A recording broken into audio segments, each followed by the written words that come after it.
Bonjour à tous, bienvenue, c'est 9h50 tous les matins en Bretagne. Nous sommes très heureux de passer cette petite heure en direct avec nous. Merci de nous rester fidèles. Alors ce matin, notre invité d'honneur, ce sera l'écrivain Irène Frein, auteure à succès, vous le savez. Elle vient de sortir un nouveau roman autobiographique très émouvant. Ça s'appelle La fille à histoire, au pluriel. Et c'est la sienne, au singulier, qu'elle viendra nous raconter tout en sensibilité. Alors qu'elle sera ce soir en dédicace à 18h à Rennes, à l'espace de Ouest France, en partenariat avec la librairie Le Fayère. Nous resterons ensuite dans le domaine de l'histoire, mais avec un grand H cette fois-ci. C'est notre rendez-vous hebdomadaire avec les archives de l'INA. Il nous emmènera en 1967 avec un retour sur l'histoire du jumelage entre Rennes et la ville de Sendai au Japon. 50 ans d'amitié commentés pour nous et avec les images de l'époque par Christelle Molina, la déléguée régionale de l'INA Atlantique. Puis comme tous les mardis, en partenariat avec la plateforme de crowdfunding Kengo, nous mettrons en lumière des Bretons pleins d'envie et qui ont besoin d'un coup de pouce financier pour mener à bien leur projet. Ce matin, Irel Kouakou et Luc Maillard, ils ont pour objectif de créer le premier espace de co-travail, de coworking de Vannes. Enfin, nous lançons un défi aux fumeurs ce matin. Et si vous écrasiez votre dernière cigarette, plus facile à dire qu'à faire, mais c'est ce que vous propose l'opération Moi sans tabac, qui se tient jusqu'au 30 novembre. Arrêtez de fumer avec le soutien de vos proches et des professionnels de santé. On vous dit comment dans quelques instants avec le docteur Catherine de Bournonville, qui est responsable de l'unité de tabacologie du CHU de Rennes. Voilà pour le menu de ce matin. Bonjour Irène Frein. Bonjour. Merci beaucoup d'avoir accepté notre invitation. On est ravis de vous recevoir. Alors vous êtes née à Lorient, port de la Compagnie des Indes, ça ne savonne pas. Ça ne pouvait être que le début d'une vie de voyage et de découverte. Et d'aventure. Et d'aventure, exactement. Ça n'est pas un hasard, donc on y reviendra tout à l'heure. Parmi les grandes passions de votre vie, il y a l'Inde, il y a l'écriture, et puis plein d'autres encore, mais celles-ci sont les deux principales. Vous venez de sortir un très très beau roman qui s'appelle La fille à histoire, paru chez Seuil. On va raconter un peu votre histoire, mais on voulait commencer par vous faire tirer quelques petits papiers. Alors je vous invite à en tirer un premier, pour qu'on en connaisse un peu plus sur vous. Et... Surprise, surprise. Surprise, surprise, allez-y. Ah, Alice au Pays des Merveilles. Quelle joie. Quelle joie. Qu'est-ce que ça évoque pour vous, Alice au Pays des Merveilles ? Un enchantement pur. Et les murs de la maison d'enfance qui s'abattent. Je deviens Alice. Je m'engage avec le lapin blanc dans le puits qui, curieusement, est tapissé de livres et de livres et de livres. Après, je mange le petit gâteau qui fait devenir très grand ou très petite. Et je pénètre dans un univers loufoque qui me désarçonne, mais qui me plaît à un degré. Et je voudrais que le monde soit comme ça. Je voudrais qu'il soit plein de surprises, je voudrais qu'il soit fou, avec des créatures insensées, et je voudrais m'émerveiller toute ma vie et être cette petite fille aux yeux écarquillés à longueur de temps. Et puis, dans le fond, quand je referme le livre, je me dis que je peux me l'inventer moi-même, et peut-être le faire vivre dans la vie. C'est peut-être pas impossible. Oui, il suffit de vouloir un peu. Ouais, c'est ça. Et de ne pas dépasser les bornes. Exact. Et vous avez transmis en plus cette passion d'Alice à votre fille, carrément, elle-même. Oui, je crois qu'elle est comme moi, elle le relit régulièrement. Et elle a eu un très joli geste l'année dernière. Elle vit aux États-Unis, en Californie, très loin. Et elle m'a offert la suite d'Alice au Pays des Merveilles par Lewis Carroll, De l'autre côté du miroir. Et enfant, en effet, sans connaître l'existence de ce livre, j'avais envie de passer de l'autre côté du miroir pour voir ce qu'il y avait. Et en fait, la littérature, c'est ça. C'est inventer le monde d'à côté et faire croire à tout le monde que ce monde d'à côté est plus vrai que le vrai. Et si ça se trouve, et ça les Bretons comprennent bien, si ça se trouve, c'est vrai. C'est sûrement vrai même. On y croit en tout cas, nous. Je vous propose de tirer un deuxième petit papier. Vous allez encore nous raconter d'autres anecdotes merveilleuses. Ah, ma poupée bretonne. Alors, votre poupée bretonne. Ça a été un sacré zinzin, la poupée bretonne. Écoutez, en bas de la fameuse maison et de son jardin dont il est question dans le livre, j'ai vu apparaître un jour, derrière une haie de groseilliers, une femme d'un certain âge qui avait une coiffe avec, tout le monde va reconnaître comme ça, et des rubans par derrière. Elle est habillée tout en noir. Et je demandais à ma mère, qui m'a dit « ça, c'est une pierre-nousse ». Et j'ai demandé qu'est-ce que c'est, comme d'habitude. Et elle m'a dit c'est de l'autre côté de la rivière, là, au Finistère Sud. Et elle n'a pas l'air très contente. Et en fait, un jour, j'ai appris que ce qu'elle appelait la bonne amie de mon père, c'est-à-dire la femme qu'il avait si puissamment aimée avant d'épouser ma mère, qu'il avait épousée un peu à la fois par commodité et par dépit, était Kernous. Alors, c'était un mot qu'on employait que dans la région de l'Orient, et je me demande s'il n'était pas un peu péjoratif comme Pissous. Vous voyez. Et alors, mais moi, mon ambition dans ma vie, à ce moment-là, même sans savoir l'histoire de la bonne amie, c'était de devenir Kernous. Et cette poupée, Cette fameuse j'ai poupée fait bretonne. un cirque épouvantable pendant des semaines pour avoir cette poupée. Alors, mes parents, pour mon anniversaire, ils n'avaient pas beaucoup d'argent, donc elle n'est pas grande, hein, elle fait 10 centimètres, mais je l'ai toujours, et comme vous voyez, elle est, comme on dit, démantibulée, On un voit peu qu'elle a usée, servi, quoi. mais j'ai toujours sur mon bureau. Et dans le fond, voilà, j'aurais pu devenir... mon rêve dans la vie, c'était de me promener dans la rue avec ce costume. Bon, j'ai raté, j'ai loupé, je suis devenue écrivain.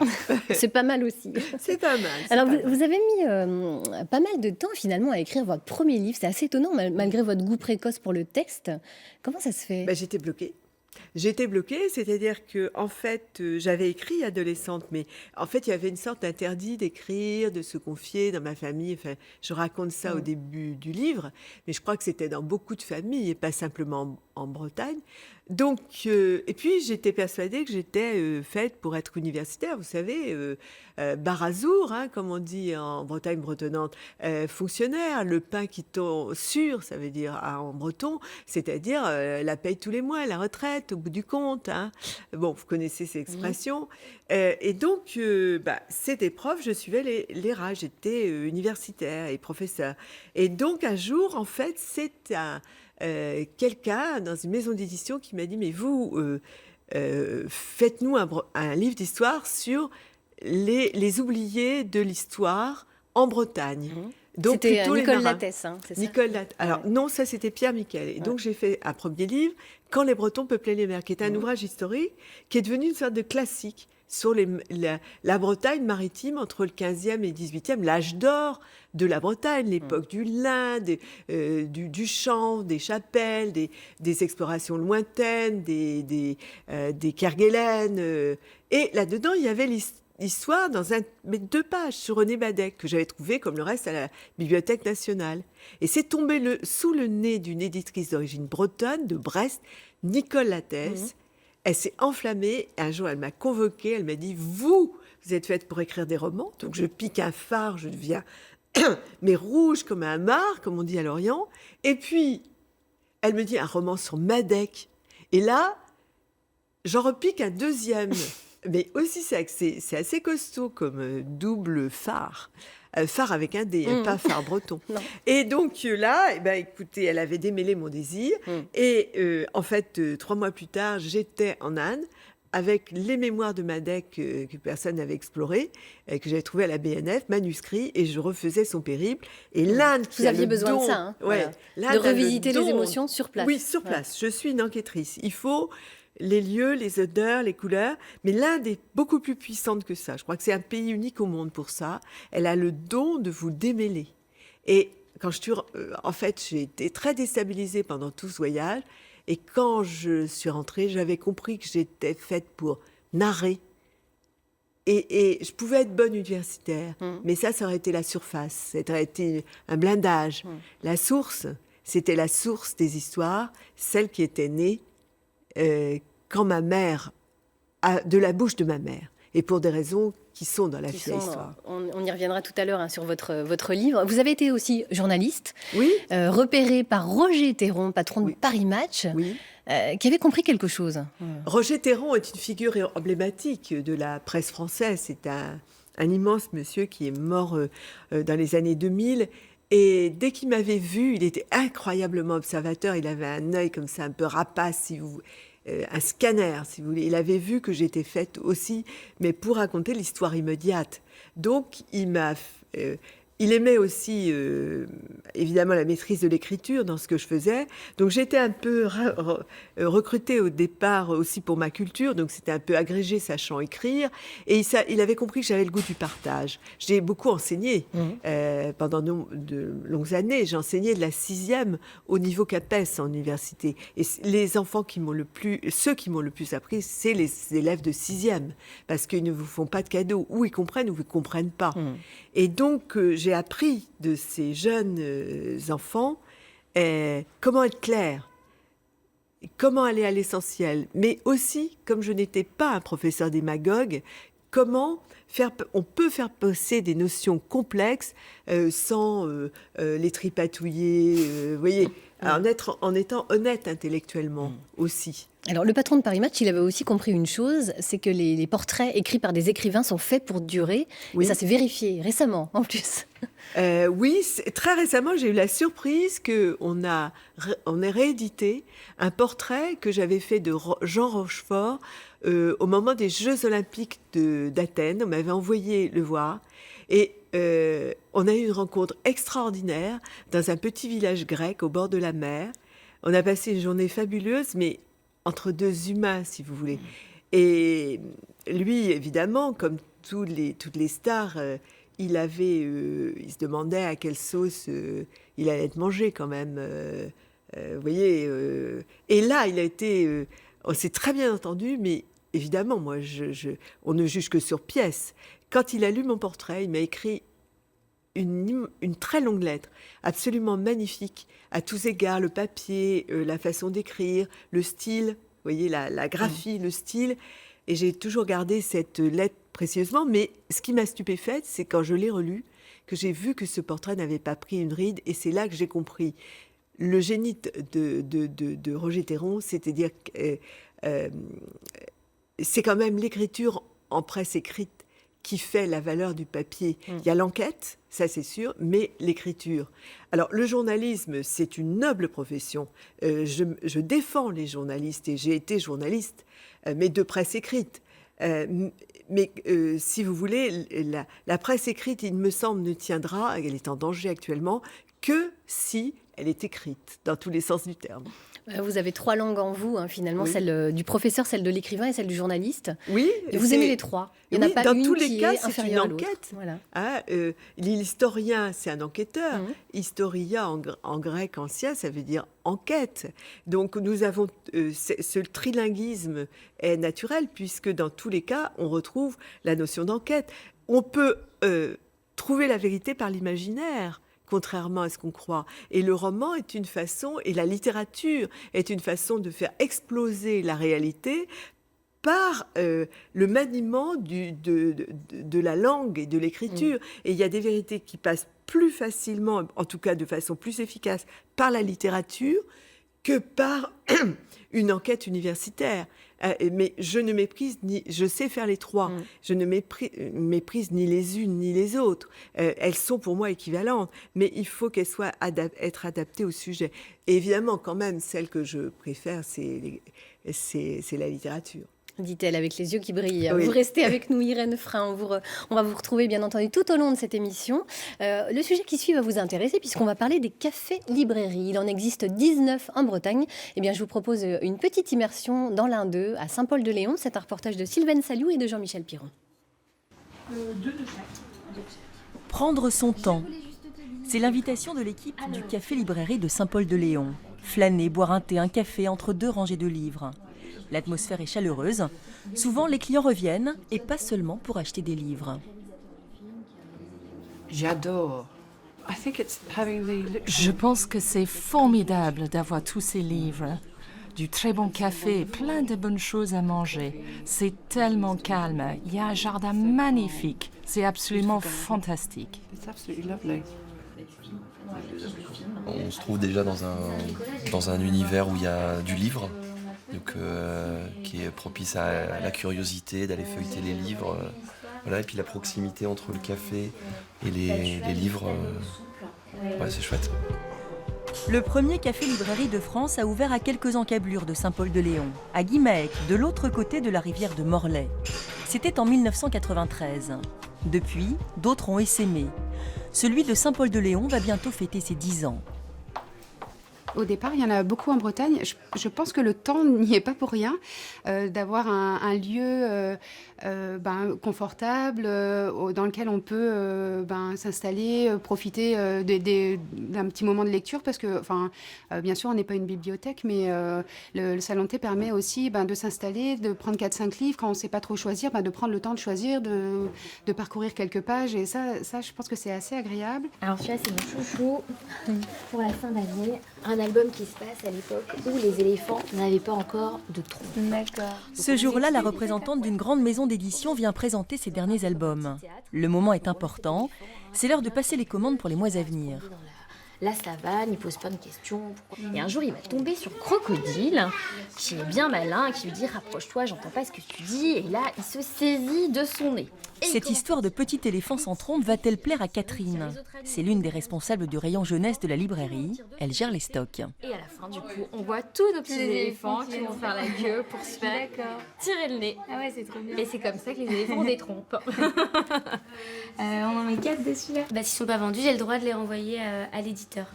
Ça veut dire que nous, après, ça fonctionne on a un avoir auprès de cet éditeur-là et on recommandera d'autres choses. Mais bon, on va faire en sorte que ça se passe bien.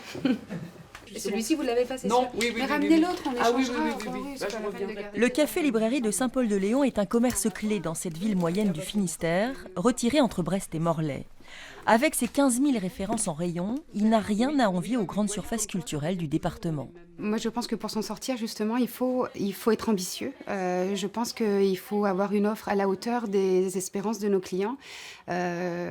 Si on doit constamment commander, si on ne peut jamais trouver ce qu'on veut sur place, je pense qu'on s'épuise et c'est comme ça que les gens se détournent vers d'autres fournisseurs et parfois vers Internet. Ces libraires passionnés se démènent pour que leur café-librairie reste un lieu de vie, de discussion et de rencontres. Un établissement accueillant et ouvert à tous. Les cafés, librairies, des lieux que vous devez adorer, je pense, Irène Frein. Oui, et puis je trouve que ça correspond bien à la Bretagne, c'est-à-dire que... Et pas que parce qu'il fait pas très souvent beau. Exactement, c'est ce que j'avais sujet. envie de dire, c'est qu'il y a un appétit en Bretagne, Ouais. à la fois pour les bonnes choses de la vie, mais aussi pour les livres. L'endroit où il y a les meilleures, plus pratiques de lecture, en chiffres, mais aussi en qualité de tout l'Hexagone, c'est la Bretagne.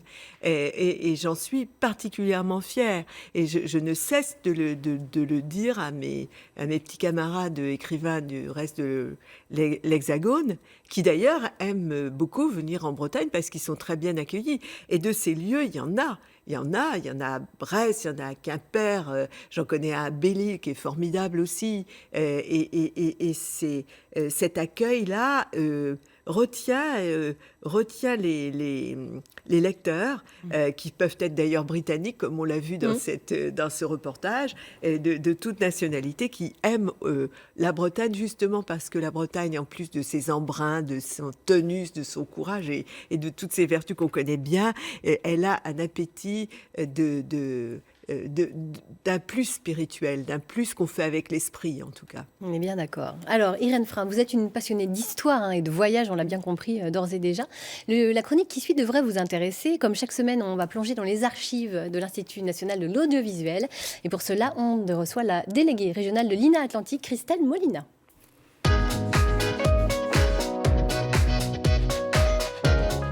Bonjour Christelle. Bonjour. Alors, vous allez nous parler d'une histoire d'amitié. Encore une histoire, vous voyez, c'est vraiment la thématique de cette émission. Une histoire d'amitié entre Rennes et le Japon. Exact. J'ai choisi ces images parce que très récemment, nous avons célébré les 50 ans en fait, de cette amitié, de cette coopération entre Rennes et la cité nippone Sendai. Et j'ai trouvé intéressant de revenir un petit peu sur ces belles images du maire de Rennes qui reçoit Henri Fréville, qui va recevoir le maire de Sendai pour signer cette charte en 67. Eh bien, on regarde ça tout de suite, on en reparle juste après.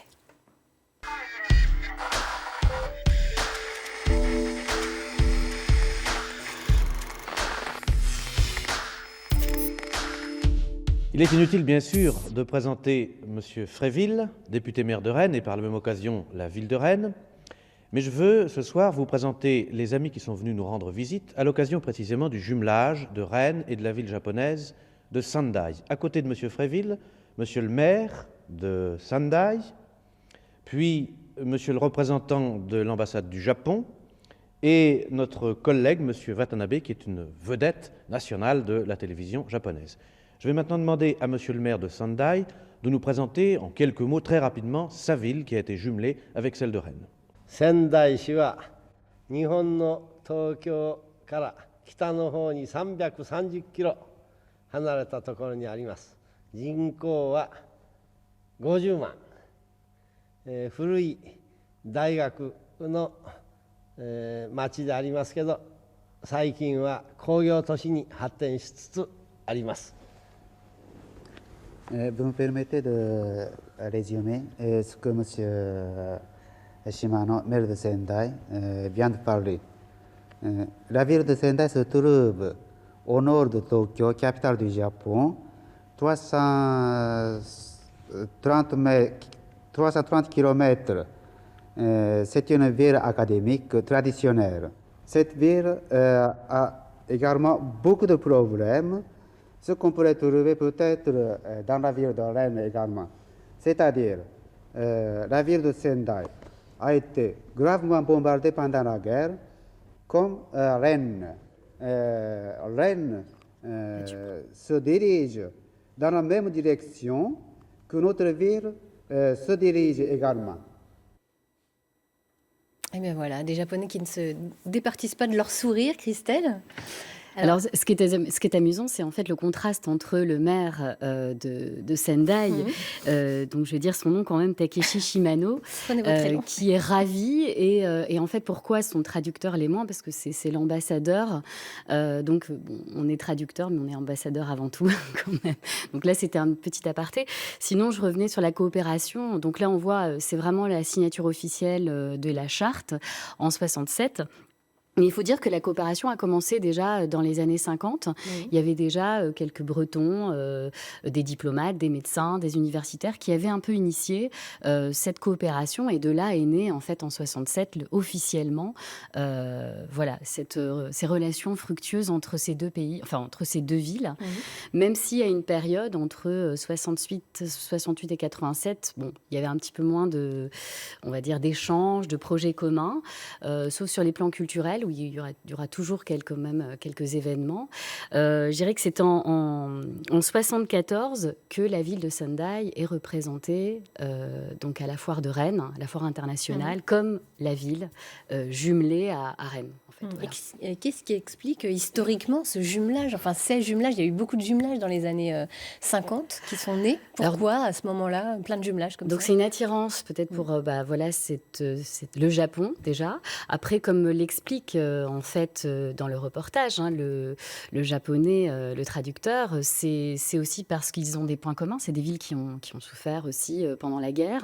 Donc il y a un petit peu cette volonté aussi d'ouverture à l'international. Et pour la ville de Rennes, c'est aussi une volonté de s'ouvrir. Et on le remarque, malgré la distance et malgré l'écart, enfin la langue, la différence de langue, c'est quand même un des jumelages les plus dynamiques. Encore aujourd'hui, alors. Voilà, et encore plus aujourd'hui, je veux dire, parce qu'à partir de 87, il y aura la création du comité de jumelage entre Sendai et la ville de Rennes, et qui va permettre, en fait, là, de mettre en place le centre franco-japonais de management, donc du point de vue universitaire, à l'université Rennes 1, également de mettre en place des relations suivies entre le musée des beaux-arts de Rennes et de Sendai. Et puis là vont se multiplier les actions culturelles, sportives, économiques. Donc, la ville de Rennes accueille aujourd'hui Canon à Liffré, l'entreprise Senden aussi à Tinténiac. Donc du coup, on a ouvert des écoles pour que les jeunes japonais, des cadres puissent apprendre aussi, enfin le franco-japonais en fait.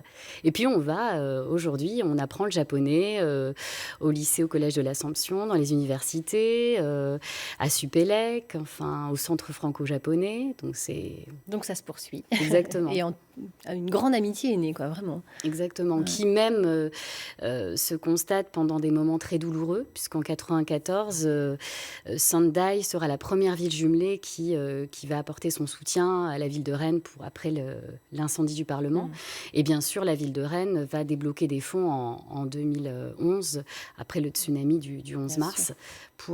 Voilà, donc il y a vraiment une amitié constante. Et ce que je voulais dire, que je trouve très très beau, c'est que 50 ans après, donc, ces deux femmes, la maire de Rennes, Nathalie Appéré, et je vais regarder son nom, la maire de Sendai, Kazuko Kori, qui vont sceller ces 50 ans d'amitié à la mairie de Rennes.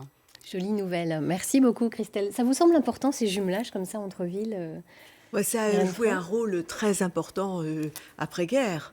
Je me souviens dans les années 60 à Lorient, avec la ville de Ludwigshafen.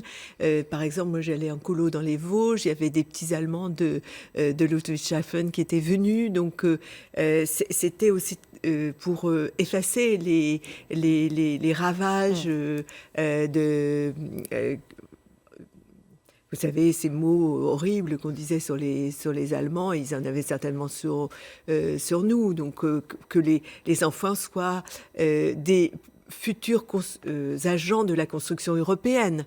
Et donc, on était très intéressés tous par ça. Et puis aussi, ça ouvre des horizons. À chaque moment, ça veut dire la planète est grande, la planète est pleine de curiosité, tu peux aller faire ta place ailleurs, et c'est capital parce que ça commence à l'école, et donc à partir de ce moment, on comprend qu'on est des êtres, on doit être des êtres de dialogue, de curiosité, de construction commune, au-delà des divergences de religion, et même de nourriture, évidemment. Tout ça, quand on voit, ça a dû paraître très exotique à Rennes, j'imagine. Mais on devait être aussi très exotique, les Bretons, pour les Japonais, dans les années 50 et 60, à mon avis. Le Queen Amman, je pense qu'ils n'étaient pas trop habitués, effectivement. Oui, mais même dans les costumes, ils n'étaient pas encore en Nike et en Uniqlo. Hein. Puisque nous venons de fouiller dans les archives de notre télé-régionale Irène, on va maintenant fouiller dans la vôtre d'histoire, avec ce roman que vous venez de sortir, La fille à histoire, paru chez Seuil. Quel est le déclencheur de ce roman ? Le déclencheur, c'est des circonstances de la vie, c'est-à-dire que il y a, je le dis tranquillement, je suis tombée malade il y a 2 ans, en même temps que j'écrivais Marie Curie pour un amant. J'ai eu une maladie que Marie Curie a eu aussi, c'est une anémie de Birmer. À son époque, c'était très fatal. À notre époque, ça l'est plus, et ça se soigne. Il y a une facilité déconcertante, d'ailleurs. On n'en guérit jamais, mais on s'en soigne très bien. Mais quand même, ça vous fait réfléchir, de penser que, il y a 50 ans encore, c'était mortel. Et donc, à ce moment-là, je me dis, qu'est-ce que tu as fait de ta vie, ma fille ? Et la réponse est venue tout de suite. Pas mal de romans. Oui, j'écris des histoires. Pas mal. Et la deuxième question, c'est mais pourquoi finalement ? Parce que personne dans la famille qui n'avait fait ça ou si, et ma maman qui racontait des histoires comme ça, sans savoir même qu'elle racontait des histoires. Elle était narrative d'une expédition au marché, comme on faisait toutes les ménagères. Elle rapportait des histoires et c'était très bien fichu. Vous voyez, les chevilles étaient là, c'était bien organisé, c'est ça. On était happés. En tout cas, moi, j'étais happée. Et j'étais d'autant plus happée que je sentais qu'il y avait quelque chose de très flou quand même autour de ma naissance, mon prénom, etc. Par moments, elle lâchait des bribes comme ça, des pistes. Et plus elle lâchait de bribes, plus moi, je m'accrochais aux bribes pour dire mais qu'est-ce qui s'est passé ? D'autant plus que, elle attirait quelquefois mon attention là-dessus. Il y avait comme une rancœur, et puis moi je sentais bien qu'elle m'aimait pas. Alors, c'est pas qu'elle ne voulait pas m'aimer. Je sentais bien qu'elle m'aimait pas. Oui, je le sentais. C'était un peu dur, oui, mais ça arrive à des tas de gens de ne pas être aimé, puis on devient grand quand on comprend qu'on ne peut pas plaire à tout le monde aussi. Hein. Mais en fait, c'est pas qu'elle voulait pas. Elle essayait de faire bien, mais elle pouvait pas. C'était plus fort qu'elle. Et donc, c'était lié à ça, alors à cette naissance. Donc, en écrivant le précédent, un autre texte qui s'appelle « Sortir de rien », sur le destin de mon père en Centre-Bretagne, donc il y a 4 ans, j'avais exploré les archives et j'avais compris leur histoire à mes parents. C'est-à-dire ce dépit amoureux qui fait que mon père épouse ma mère, en fait, pour se caser. Puis ma grand-mère voulait la caser. Vous savez, la Bretagne d'avant-guerre, pauvre, à Lorient, les études, allez, c'est un beau gosse, il est travailleur, allez, on va la marier, la fille. Et elle avait cru à l'amour, et puis c'était pas l'amour. Et pendant la guerre, simplement, ils étaient tombés amoureux à distance. Et ils s'écrivaient des lettres. Et ils s'écrivaient des lettres. Et dans une de ces lettres, il y avait quelque chose qui m'a mise sur la piste. Et j'ai fini par... Et puis, les carnets de mon père étaient assez clairs de mon prénom. Il ne faut pas tout raconter, parce que c'est dans le roman. C'est dans le roman. Et en fait... Donc, moi, j'avais toujours ça sur la patate, comme on dit. Hein, et je me suis dit, il est peut-être temps de comprendre cette femme, finalement. Et comprendre aussi pourquoi j'ai été, on va dire les choses, extrêmement mal vue dans ma famille, jusqu'à des choses qui étaient quand même un peu rock'n'roll, parce que je suis écrivain. Parce que vous fouillez un peu dans le voilà, passé. mais même sans fouiller. C'est-à-dire que quand j'ai écrit La Maison de la Source, quand même, mon éditeur et moi-même avons failli avoir des ennuis juridiques. Donc, et après ça, moi, je me suis retrouvée complètement sur la marge de la famille. Donc, ça pose question quand même. Donc, 11 ans après la mort de mes parents, mais j'ai voulu comprendre ce qui s'était passé. Arriver à cette petite fille qu'on appelait la chinoise. La chinoise. Alors, c'est très bien raconté, c'est très émouvant, c'est très touchant. Qu'est-ce qu'on peut retenir comme... si vous deviez retenir une image de ce roman, laquelle serait-elle ? C'est le moment où, dans la tour de la découverte à Lorient, qui va bientôt être restaurée, ça sera au moins une bonne chose pour le passé de l'Orient. Eh bien, ma mère m'a embarquée quasiment en répondant à mes questions, et peut-être en se parlant un peu toute seule, en répondant à ses propres curiosités, dans la grande aventure maritime et dans le mythe des Indes. Et ça a déterminé de toute la suite de ma vie, notamment quand je me suis retrouvée en Inde, on en a parlé tout à l'heure. C'est aussi à ce moment-là que je comprends qu'on peut écrire dans sa tête. Et ce livre est un livre aussi sur l'écriture. Comment on devient écrivain ? Qu'est-ce que c'est d'écrire ? Qu'est-ce que c'est que l'état imaginatif ? Bon, alors c'est évidemment un récit, ce texte, mais il y a ça dedans. Et j'ai enfin compris ce qu'est l'essence qui fait qu'on peut passer 2 ans enfermé à écrire un livre. Et comment ça fonctionne, et pourquoi on y va, et comment on y va. Voilà. Tout un tas de pistes que vous explorerez ce soir d'ailleurs. Vous serez en dédicace à l'Espace Ouest France, à Rennes, rue du Pré-Beauté, en partenariat avec la librairie Le Fayère. Ce sera donc l'occasion pour vos lecteurs de venir à votre rencontre. Irène Frein, vous avez aussi écrit un livre sur Marie Curie. Je sais que vous l'appréciez beaucoup, vous adorez son personnage. C'est aujourd'hui le 150e anniversaire de sa naissance, une femme exceptionnelle sur laquelle, écoutez, on a retrouvé un reportage. Elle adorait la Bretagne, elle passait ses vacances à l'Arc-Ouest. Elle adorait les Bretons parce qu'ils étaient du même tempérament qu'elle, elle a dit, elle a écrit. C'est ça. Oui. Et on regarde tout de suite. Belle région, l'Arc-Ouest. L'Arc-Ouest, un éperon rocheux face à l'archipel de Bréhat. Un paysage sauvage qui séduit Louis Lapic, professeur de physiologie à la Sorbonne. C'était en 1898. Il a acheté toutes ces landes qui ne valaient rien et il les a revendues à tous les copains. Des amis, pour la plupart universitaires, parmi lesquels l'historien Charles Seignobos, vite rejoint par le physicien Jean Perrin, le mathématicien Émile Borel et par Marie Curie. À l'époque, la physicienne nobelisée a déjà perdu son mari Pierre. Peu à peu, tous construisent des maisons qu'aucune barrière ne sépare. Nous pensons que ce qui a uni tous ces universitaires, donc ils n'étaient pas du tout tous scientifiques, même le pivot, le centre de ce groupe était un historien, c'est probablement l'affaire Dreyfus qui a regroupé toute une série d'universitaires qui se sont battus pour les Dreyfusards. Des convictions politiques partagées et des intérêts intellectuels communs, avec même plusieurs Nobel. Et donc ça a fait une communauté où il y avait un nombre de professeurs à la Sorbonne incroyable, donc les gens du pays vont appeler ça Sorbonne-Plage. Et justement, toute cette communauté profite des joies balnéaires, essentiellement la natation et la navigation à la rame ou à la voile. Il y a aussi les traditionnelles fêtes autour de Charles Seignobos, des activités qui se sont perpétuées depuis 5 générations. Aujourd'hui, c'est toujours le petit-fils de Marie Curie, Pierre Joliot, qui anime les soirées estivales. À l'Arc-Ouest, 36 maisons appartiennent encore aux descendants de ces célèbres aïeux. Sorbonne-Plage, incroyable.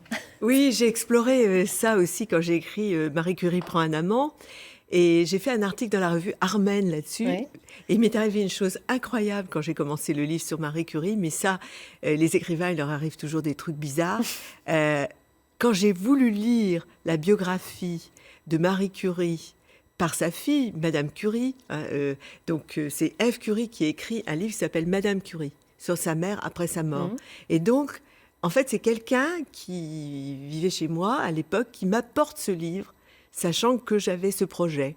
Un vieux bouquin retrouvé chez un voisin, dans l'endroit où j'habite. Un voisin qui venait de mourir. Je l'ouvre et je découvre des photos qui ont des autochromes, des tirages d'autochromes qui avaient été faits à l'Arc-Ouest. Avec toutes ces gens. Écrit. Voilà. Et là, je me suis dit, c'est un signe, je fais le bouquin. Tant pis, c'est dur, j'y vais. Mais moi, je fonctionne comme ça. Les petits hasards de la vie qui finalement donnent de grandes occasions et puis de belles c'est ça, histoires. il faut toujours saisir les signes comme ça. Ma mère, dans le fond, ça a été mon merveilleux malheur. C'était très dur pour moi, mais ça a été aussi un signe qu'il fallait que j'y aille. Et où était ma voix? Voilà, la réalité nous envoie des signes. Irène Frey, est-ce que vous avez besoin d'être seule pour écrire? Alors, seule, bon, moi, je suis dans mon bureau, mais si vous tout travaillez dans le TGV, je le fais, hein, je l'ai fait là ce matin. Donc, j'oublie tout, j'entends rien. Donc, ça fait longtemps que j'ai installé la bouilloire électrique parce que j'ai cramé quand même plusieurs bouilloires pour le thé. Le téléphone, non, je l'entends pas non plus. C'est un état d'auto-hypnose, l'écriture. Hein. Je suis dans mon monde parallèle, exactement comme je le raconte dans le livre, quand je commence à raconter mes premières histoires avec les boutons de la boîte aux boutons. Ou bien que je monte au grenier pour découper des fausses mères, vous voyez, des mères de substitution, des mères de papier, comme je les appelle. Dans le petit écho de la mode, vous savez, je découpais, vous voyez, je fais le geste, les figurines qu'il y avait dans les journaux de mode à l'époque. Et donc, je suis vraiment dans ce monde-là, et rien n'existe. Et dans le fond, c'est profondément thérapeutique, parce que... j'ai dit au magazine Breton, un écrivain est nécessairement en colère contre le réel. On est finalement des gens de colère, même si on a on est pacifique. Hein, je ne vais pas aller jeter une bombe en sortant, voilà, ou je ne sais pas, donner une gifle à quelqu'un qui m'insupporte. Non, pas du tout. Je ne suis pas du tout insultante, d'ailleurs, en général, je suis plutôt à rentrer les choses.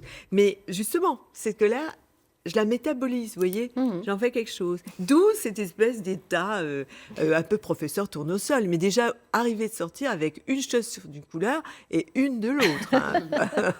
Irène Frey, une personnalité incroyable. Alors, vous pourriez presque être adepte du coworking puisque vous arrivez à écrire dans n'importe quel environnement. Sûrement. Et bien justement, c'est on va parler maintenant de ce sujet-là, hein, le co-travail, le coworking. Vous savez, il y a de nombreux espaces qui fleurissent un peu partout. Il y en a un nouveau qui va se créer en Bretagne, mais il a besoin de votre soutien. Alors, c'est tout de suite la rubrique Kengo, la rubrique Solidarité. On reçoit tout de suite Irel Kouakou et Luc Maillard.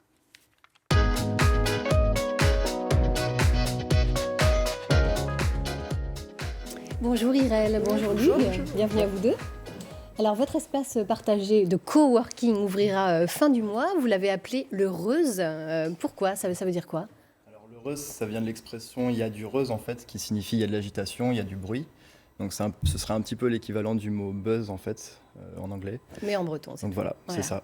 Vous voulez faire du bruit, vous aussi ? C'est ce qu'on essaie de faire dans le sens positif du terme, évidemment. Pas juste gêner les voisins, mais faire du bruit, faire parler de nous et faire parler du lieu. Et surtout permettre aux gens d'avoir de la visibilité dans celui-là. Parce qu'il y aura beaucoup de créateurs, de créatrices. Et, ça, c'est un choix ? C'est un choix, effectivement. Ouais, d'avoir ces professions en particulier ? Alors, pas forcément. En fait, c'est ouvert à tout le monde. C'est ouvert à tous les entrepreneurs, les artistes, les artisans. C'est juste que nous, en fait, on a été dans ce cas-là où on a voulu lancer notre activité, on a pas mal galéré, entre guillemets. Et c'est vrai que quand on se lance au départ, c'est dur d'avoir un local qui permette, en fait, de travailler, et puis surtout de se créer un réseau et d'avoir de la visibilité. Voilà. Vous avez reçu le soutien de la ville ou... Alors, pas pour l'instant. On est toujours... En fait, le projet s'est lancé très rapidement, parce que c'est quelque chose qui a glissé, si on peut dire ça comme ça. Donc on est toujours en train de rechercher des partenariats, et puis, mais ça avance bien. Alors Irel, vous êtes couturière, c'est parce que vous avez souffert finalement de l'absence d'un lieu de travail que vous avez décidé de créer votre propre espace ou pas ? Tout à fait. En fait, je suis styliste à la base. Et en fait, c'est pas une insulte, couturière. Ma mère était couturière. Bah voilà, la mienne aussi. J'ai vécu là-dedans.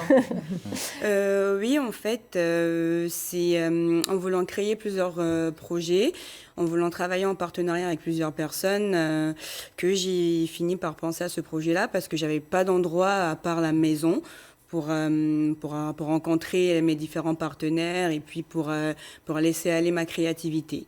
Donc j'ai pensé à ce projet-là avec, je me suis dit, l'idée de rencontrer d'autres personnes qui pourraient m'aider aussi à avancer, à mieux penser mon goût pour le stylisme et puis de créer d'autres projets à côté en fait. Parce qu'en fait c'est ça le coworking, c'est pas uniquement des bureaux partagés, ce sont aussi des compétences, un réseau.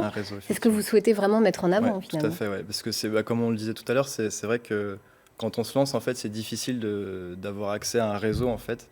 Et donc l'idée de ce lieu-là aussi c'est de pouvoir en fait que les gens se rencontrent.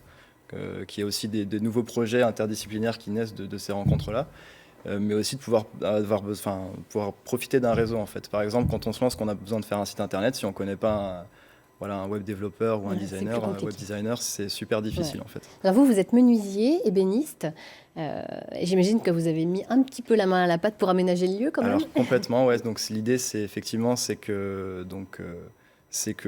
fait, on a fait tous les aménagements nous-mêmes. Avec l'aide. Alors tous les plans que vous voyez là défiler, ce sont les plans de Kevin Le Priol, que je salue au passage, qui nous a fait des super beaux rendus 3D.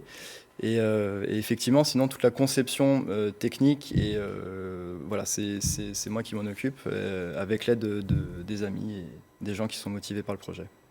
Alors l'Heureuse doit ouvrir fin du mois. Pour finaliser ce projet, vous lancez donc un appel sur la plateforme de financement participatif Kengo, plateforme bretonne. Qu'est-ce que vous avez envie de dire à nos téléspectateurs pour qu'ils vous aident ?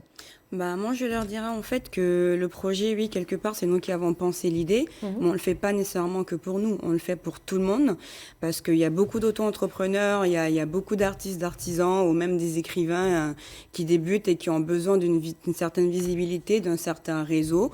Donc, on le fait pour que les gens puissent trouver un endroit pour se rassembler, pour créer et pour pouvoir évoluer en fait en communauté. Donc, s'ils sont intéressés par le projet, de ne pas hésiter à nous contacter. S'ils peuvent nous financer, de le faire aussi. Sinon, ça peut être au niveau du partage, au niveau d'encouragement par écrit ou par d'autres structures. En fait. Alors, vous avez déjà collecté 3 275 € sur les 9 000 espérés. Il reste 23 jours. Alors voilà, avis à votre générosité.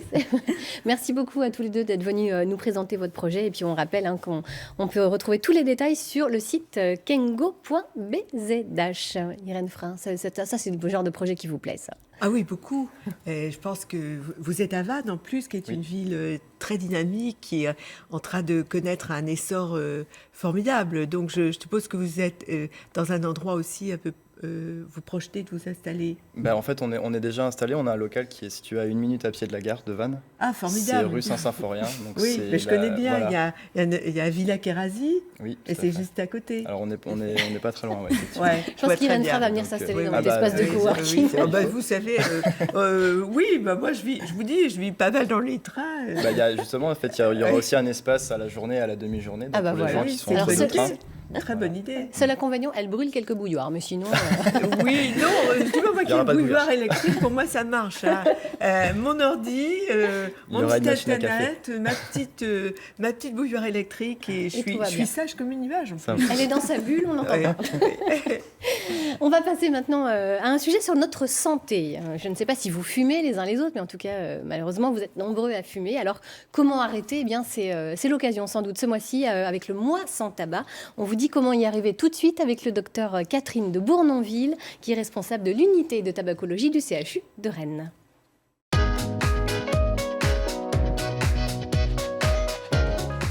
Bonjour, docteur de Bournonville. Bonjour. Alors, la clé pour arrêter, finalement, est-ce que ce ne serait pas la motivation ? Et vous êtes là ce matin pour ça aussi. Dites-nous tout.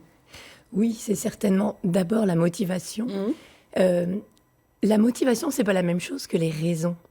Je ne sais pas si vous prêtez un petit peu attention à la campagne Moi sans tabac qui est en ce moment bat son plein. Finalement, on fait quasiment l'impasse sur ce qu'on pourrait appeler les bonnes raisons d'arrêter de fumer, pourquoi, etc. C'est comme si c'était une sorte de prérequis et on passe directement à l'étape suivante, allez, on y va. Je pense que la motivation, elle est avant tout personnelle. Chacun a la sienne propre et c'est celle-là qui fait bouger. C'est pas des choses qu'on peut plaquer sur les gens.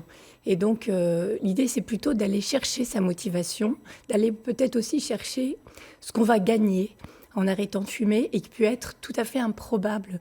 Évidemment, on pense à des choses santé, mais quelquefois, on est plus dans l'ordre de la fierté personnelle ou dans un sens qu'on donne à cette démarche qu'on fait, qui est aussi un effort, qui est aussi quelquefois valeur d'épreuve. Alors vous n'êtes pas du tout dans le discours moralisateur, attention, sinon il y aura le cancer du poumon, etc.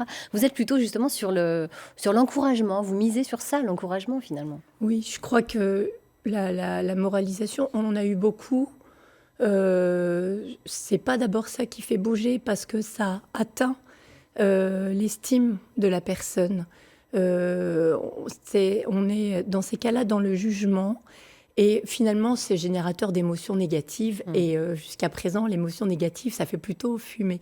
Donc, on inverse un petit peu, petit peu la tendance en se disant, ce qu'il faut surtout, c'est plus une sorte de solidarité bienveillante.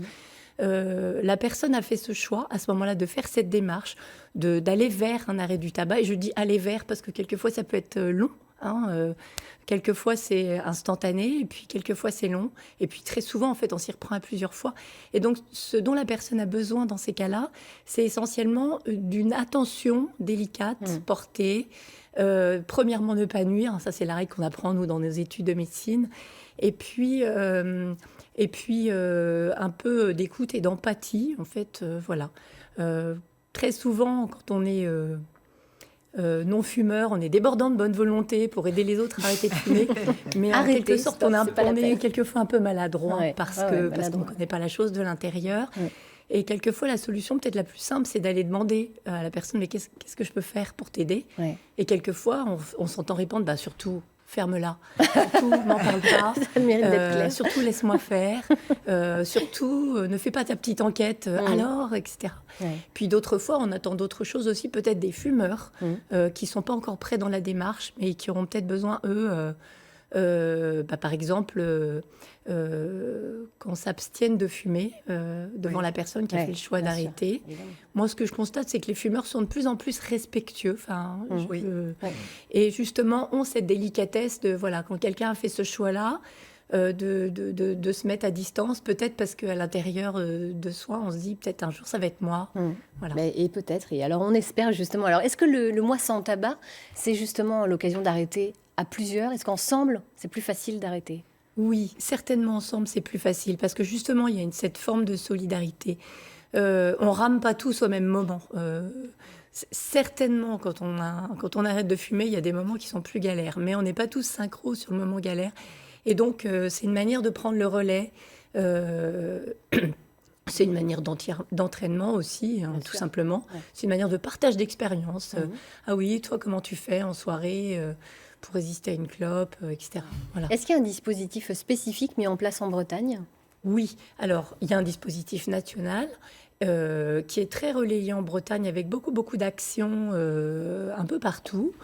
Et puis, il y a une page Facebook spécifique, Allez les Bretons, voilà, qui commence à être assez bien alimentée, sur lequel on peut un peu échanger son expérience, puis aussi avoir quelques réponses par des professionnels qui font des petites souris et qui vont aussi sur cette page Facebook pour apporter leur contribution.